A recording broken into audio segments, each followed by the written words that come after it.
sejumlah kendaraan roda 4 berplat B dan D yang diduga merupakan mobil dari Propam Mabes Polri dan Polda Jawa Barat. Propam Mabes Polri dan Polda Jawa Barat tiba di Polres Cirebon Kota pada Kamis siang.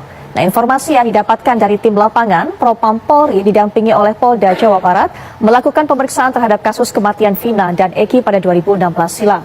Halo, apa kabar teman-teman semua dimanapun Anda berada, semoga sehat selalu. Dan masih seputaran kasus Vina yang masih belum selesai dan juga masih banyak timbul tanda tanya dan juga kejanggalan dari kasus ini ya teman-teman ya. Banyak dari kalangan masyarakat dan juga publik ini bertanya-tanya ada apa, mengapa kasus yang 8 tahun silam ini masih belum ada ujungnya. Di video kali ini nih teman-teman, ada salah satu bukti yang kuat dugaan bahwa ada salah satu oknum dari kepolisian yang ikut andil dalam tragedi Vina Cirebon ini teman-teman. Seperti apa ulasannya, kita simak videonya. Oke, saya berbicara tegas di sini ya, buat jajaran polisi Cirebon ini ya. Daripada kalian tidak bisa menangani kasus Vina ini, kasus pembunuhan, lebih baik kalian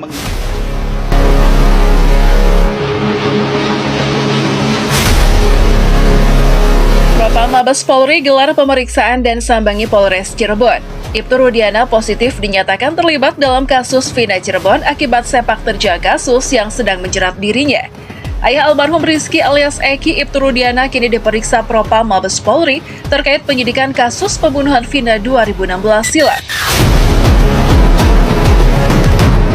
Mencari titik terang atas kasus yang menimpa Vina Cirebon, Mabes Polri bersama Polda Jabar akhirnya sambangi langsung Polres Cirebon Kota.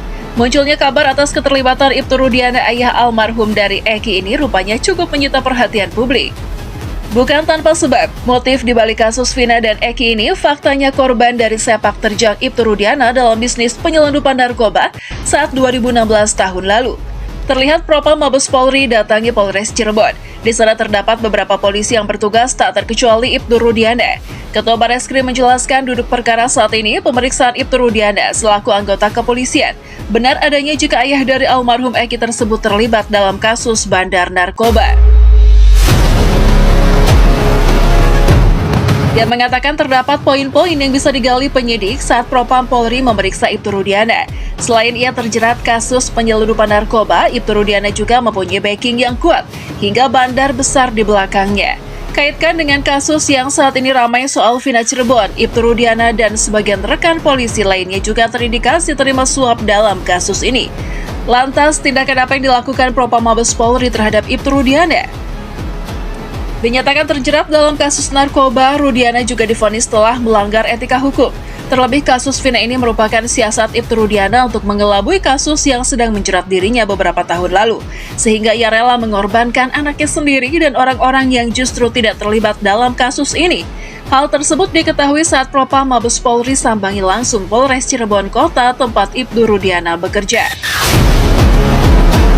Mantan Ketua Bareskrim Polri Susno Duaji memberikan pernyataan mengejutkan soal kasus Vina ini. Pasalnya, setelah ia amati lebih jauh, rupanya Susno Duaji mengetahui jika kasus ini diperankan oleh sebagian oknum polisi di dalamnya. Saya yakin bahwa naluri saya berbicara, melihat cerita ini, pelakunya bukan terpidana yang sekarang mendekam di dalam penjara, si 17 ya, bukan juga si Saka Tatal, bukan juga si Peggy. Udahlah, bebaskan mereka, cari yang sebenarnya. Meminta Bareskrim Mabes Polri menarik kasus pembunuhan Vina dan Eki yang saat ini santer di Polda Jawa Barat. Kenapa kami ke Bareskrim Mabes Polri? Karena kami melihat bahwa jadi simpang siur informasi di Jawa Barat terkait dengan penangkapannya Peggy dan beberapa narasumber yang diminta keterangan, bahkan artinya kasus ini ya seperti gasing berputar gitu, tidak ada ujung yang jelas. Hal serupa diungkap oleh Widya yang juga sedikit banyak tahu soal peran Ibtu Rudiana dalam kasus ini. Bahkan Widya menyebut jika Ibtu Rudiana saat ini dalam pengawasan bandar dan sejumlah jenderal yang terus memantau Rudiana. Selain itu, melihat pelaku sampai sekarang belum juga ditemukan. Salah satu pengacara ini lantas menyuarakan agar Bareskrim Polri turun tangan menyelidiki kasus ini. Bahkan ia dengan tegas agar semua aparat dan sejumlah saksi hingga mantan narapidana yang telah memberikan kesaksian agar dipertemukan. Menurutnya, karena banyak kejanggalan yang ditemukan dalam kasus Vina ini, selain bermunculan beberapa saksi yang justru memberikan kesaksian palsu, pihak kepolisian juga terlibat main di balik semua ini. Ujung yang jelas, maka kami minta kepada Bareskrim Mabes Polri, karena juga ada perhatian dari Presiden Jokowi, dan kami juga bagian daripada relawannya beliau, kami meminta supaya Bareskrim menarik kasus ini dan segera melaksanakan agar perkara khusus. Nah, intinya kami mendatangi Bareskrim saat ini. Respon dari Bareskrim sendiri seperti apa, Bang? Ya, ini kami masih sering koordinasi lagi kembali. Nanti saya akan sampaikan. Kasus Vina ini berkelanjutan panjang. Kenapa? Ada yang menghapus catatan kakak dari keluarganya, seorang anaknya. Ya kan? Karena dia seorang anak bupati, wali bupati. Gini bro, Vina itu saksi sebenarnya. Ketika terjadi pemukulan pada waktu itu masih hidup. Dilarikanlah ke rumah sakit.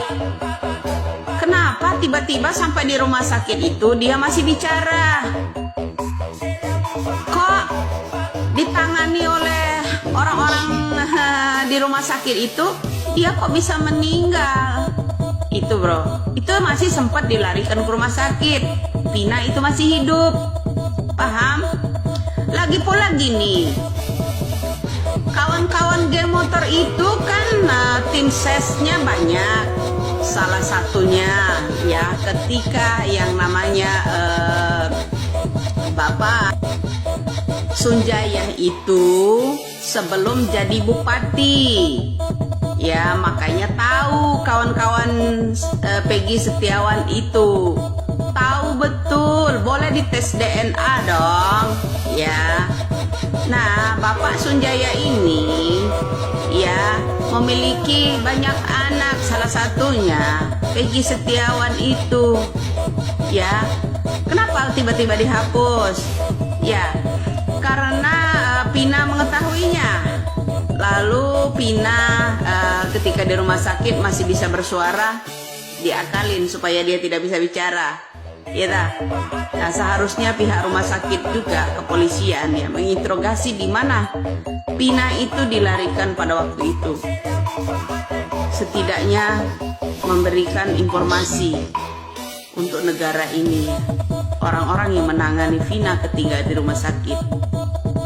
Kemudian lambat laun doa saya yang namanya Peggy Setiawan asli dari anak bupati, wali bupati ya, seorang bupati ya. Terus anak-anak dari wali bupati juga, geng-geng motor ini segera menyerahkan diri kalau kehidupannya mau aman. Tidak nyaman bro sekarang ini. Ya, lihat mata saya. Tidak akan pernah nyaman. Tidak akan pernah nyaman.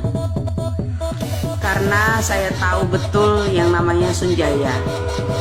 Mereka geng motor itu termasuk AF itu adalah tim sesnya Bapak Sunjaya, seorang bupati Cirebon. Paham? Lalu seorang Sunjaya itu siapa? Sunjaya adalah mantan seorang jenderal. Paham? Di sini harus kuat amat sih backingannya. Tapi mereka sekeluarga tidak akan pernah nyaman selama hidupnya ini. Ini baru 8 tahun bro. Itu aja udah membuat keluarganya kocar kacir, tidak nyaman. Sampai mendelete yang namanya nama anaknya, salah satunya yang ada di kakak keluarganya. Paham? Ngaku ayahnya Cecep lah, apalah, nggak usah berbohong ya. Saya nggak bisa dibohongi orangnya. Itulah saya. akan bisa terima kebohongan itu. Ya, baik itu kebohongan untuk pribadi saya maupun membohongi publik negara ini. Jangan mentang-mentang mantan jenderal. Itulah tadi ya teman-teman ya, yang mana memang diduga oknum dari otak pelaku kasus Vina ini, kuat dugaan ada Ibtu Rudiana, yang mana Ibtu Rudiana adalah salah satu keluarga korban, yaitu ayahnya Eki. Terima kasih untuk teman-teman semua yang sudah mengikuti channel ini. Kita ketemu lagi di video selanjutnya. Jangan lupa dukungannya dengan cara like, subscribe, dan aktifkan lonceng notifikasinya agar tidak ketinggalan video lainnya. Sampai jumpa. Assalamualaikum warahmatullahi wabarakatuh.